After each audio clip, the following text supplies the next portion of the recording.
Saadet Partisi Avrupa Gençlik Kolları heyeti Doğu Türkistan İnformasyon Merkezi eski Genel Başkanı Abdülcelil Karakaş'ı ziyaret etti. Saadet Partisi Avrupa Gençlik Kolları Başkanı Faruk Bozacı ve Yönetim Kurulu üyeleri eski Genel Başkan Abdülcelil Karakaş'la Doğu Türkistan'daki zulümler, toplama kampları ve dış ülkelerde bulunan Uygur Türkleri hakkında fikir alışverişinde bulundu. Görüşmede ayrıca Çin Devleti tarafından onaylanan suçların iadesi anlaşması değerlendirildi. Heyet adına konuşan Başkan Faruk Bozacı, kardeşliğimizi daha fazla pekiştirdiğimiz bu buluşmada her zaman mazlum Doğu Türkistan'ın yanında olduğumuzu, bütün çalışmalarımızın müreffeh, adil bir dünya için olduğunu dile getirdik. Bir an önce Uygur kardeşlerimizin yaşadıkları bu sıkıntılardan kurtulmasını temenni ediyoruz, dedi. Sayın Abdülcelil Karakaş Bey'e nazik kabullerinden dolayı da teşekkürlerini iletti.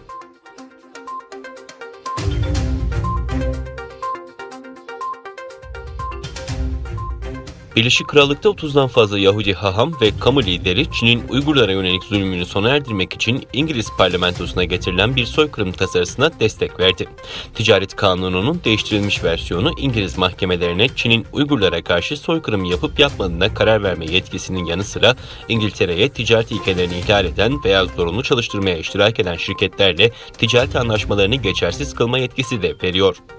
Tasarı önümüzdeki hafta İngiltere parlamentosunda oylamaya sunulacak. Bu bağlamda Birleşik Krallık'taki prestijli sinagog ve gençlik hareketi temsilcileri politikacıları ticaret yasasını değiştirmeye çağıran ortak bir dilekçe gönderdi. Dilekçe, Uygur Müslümanlarına yönelik zulmün, büyük ölçekli toplama kampları, zorla çalıştırma, zorla kısırlaştırma, dilin yasaklanması, kutsal geleneklerin küfürü ve dini mekanların yağmalanmasını içerdiğini belirtiyor.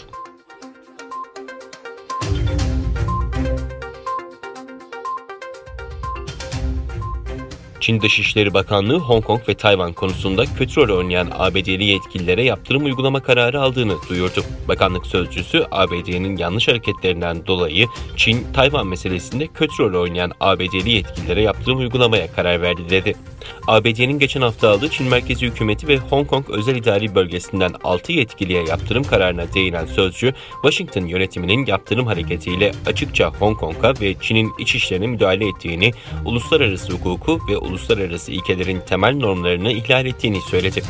ABD Dışişleri Bakanı Pompeo, 15 Ocak'ta yaptığı yazılı açıklamada Hong Kong'da 6 Ocak'ta muhalif kesimden 53 kişinin gözaltına alınmasını eleştirmiş ve bölgede Ulusal Güvenlik Kanunu'nun uygulanmasından sorumlu merkezi ve yerel hükümetten 6 yetkiliye yaptırım kararı aldıklarını bildirmişti.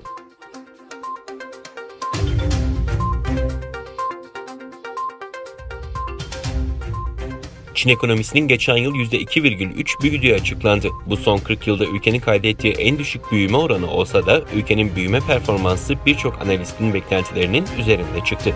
Bloomberg'in anketine katılan ekonomistlerin tahmini Çin ekonomisinin büyümesinin son çeyrekte %6,2, 2020'nin genelinde de %2,1 olacağı yönündeydi.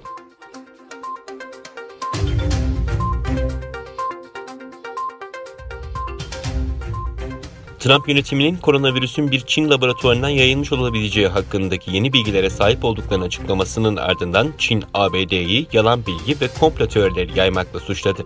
Çin Dışişleri Bakanlığı sözcüsü, ABD Dışişleri Bakanlığı'nın Cuma günü COVID-19 virüsünün kökenine ilişkin yayımladığı bilgi notlarının safsatalarla dolu olduğunu söyledi. Sözcü, ABD Dışişleri Bakanı Mike Pompeo'nun son çılgınlığı olarak nitelendirdiği iddiaları reddetti. Sözcü, virüsün kökeninin araştırılmasıyla ilgili olarak Çin'in Dünya Sağlık Örgütü ile işbirliği içinde olduğunu söyledi. Geçen hafta Dünya Sağlık Örgütü uzmanlarından oluşan bir ekip araştırma için Çin'e gitmiş ve karantina altına alınmıştı. ABD Dışişleri Bakanlığı, Wuhan Viroloji Enstitüsü'ndeki araştırmacıların 2019'un sonbahar aylarında COVID-19 virüsü sebebiyle hastalandığına dair yeni kanıtlar olduğunu söyledi.